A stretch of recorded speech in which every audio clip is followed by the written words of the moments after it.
While every college student finds themselves overwhelmed, college athletes have some unique stressors to deal with.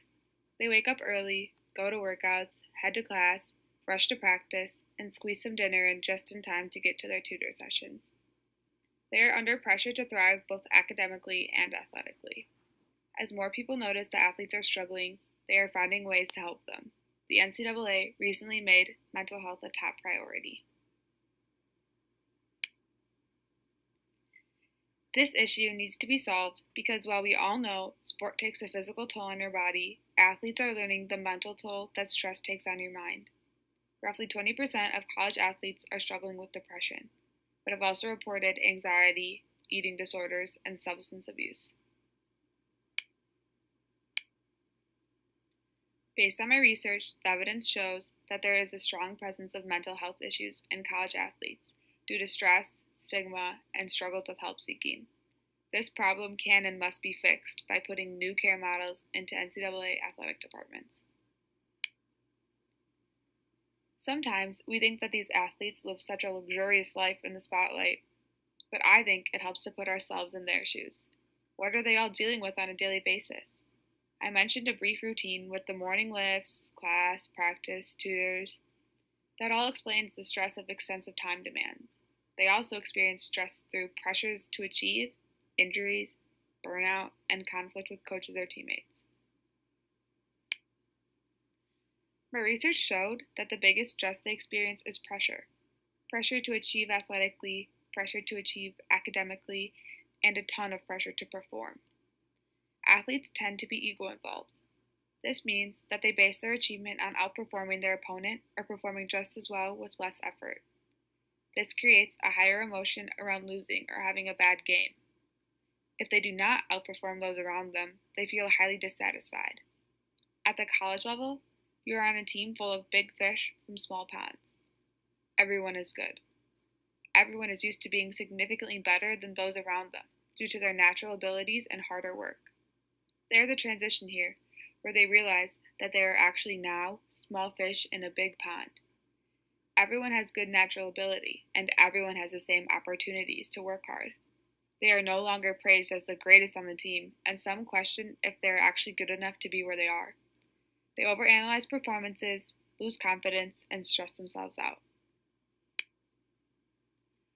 While every American experiences a stigma attached to mental health, it is amplified in the sports world. A sports psychologist at Washington said, "There has always been a stigma of, you're supposed to be mentally tough, not emotional, in athletics, and it's gotten in the way of a serious look at the problem." We know that they are physically tough, and so we expect them to be just as mentally tough. Because of this, athletes struggling with anxiety or depression are too concerned about the reactions of those around them to ask for professional help. Non-athletes are actually more likely to ask for this help. The male stigma and female stigma around mental health in college athletes is experienced differently. It was reported that 30% of female athletes showed signs of depression, while only 18% of male athletes did. This makes it look like women struggle with mental health issues more often than men. I don't think that women actually struggle that much more. I just think that they are more likely to be open and honest about it. For men, there's this expectation to be tough. Seeking help can be a sign of weakness. The more a man conforms to his norms of masculinity, the less likely he is to seek counseling. For women, there is this expectation to be perfect. They are held to higher expectations when it comes to how they should look and how they should handle their problems. Several women who play collegiate sports struggle with body image issues. They will restrict calories in a day or perform additional exercises outside of their workouts and practice. They are trying to create that thin and lean body type. They are expected to handle the social stigma of their appearance, the pressures of school and performance, and keep a smiling face through it all. With all these stigmas surrounding mental health, athletes are severely underutilizing the current resources available to them to get help. When trying to figure out why this is happening, it was shown that they don't want to be judged and feel like it won't even work. American athletes had the lowest levels of confidence in sports psychology consulting being able to help them. It was also found that 72% of counselors are located outside of the athletic department. This means that while an athlete's physical health is taken care of very precisely in the weight room, by the trainers, and through great doctors, there's currently no place for their mental health in that environment. On top of that, only 4% of counselors have reported to be available 5 days out of the week.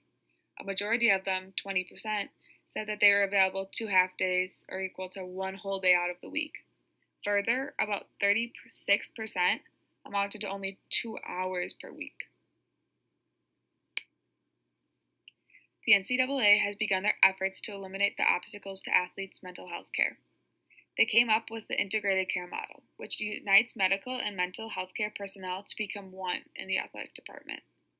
They will have a highly collaborative approach to improve the overall well-being of athletes. A professional is suggested to be staffed next to the athletic training room with more availability around the athlete's schedule. This should drastically improve the feelings of those athletes who feel judged about seeking correct counseling. With putting mental and physical services hand in hand, they are sending a message to everyone that they should be treated equally. Kate Fagan captures a lot of these themes in a book she wrote, What Made Maddie Run? The Secret Struggles and Tragic Death of an All-American Teen. It is about Madison Halloran, a runner at the University of Pennsylvania. Fagan explores the stress, intense pressure, and helpless feelings Maddie dealt with in her first semester of college. Maddie couldn't understand why she wasn't happy anymore, especially because competing at an Ivy League school was her dream come true. No matter what she tried, nothing seemed to fix it. A family member said, "It feels like one day she was happy, and the next she was sad, and the day after she was gone." Maddie ended up taking her own life before finishing freshman year. Fagan made one of the greatest visuals for us to understand the treatment of an overall well-being for an athlete. She represented physical health as an expensive weight room. They have top-of-the-line equipment that is new, shiny, and waiting to make athletes faster and stronger. She represented mental health as a weight room with just a couple rusty dumbbells. This is something that really stuck with me and opened up my eyes to the current standards. With their suicide rates climbing, I am really proud of the NCAA for recognizing that it is time for change. I hope that all the schools that can afford the integrated care model will take advantage of it. Athletes deserve to have a happier, healthier experience, and everyone should understand that sometimes they need a mental health day. As Americans, we can learn from the sports community. Our culture has a parallel stigma around mental health.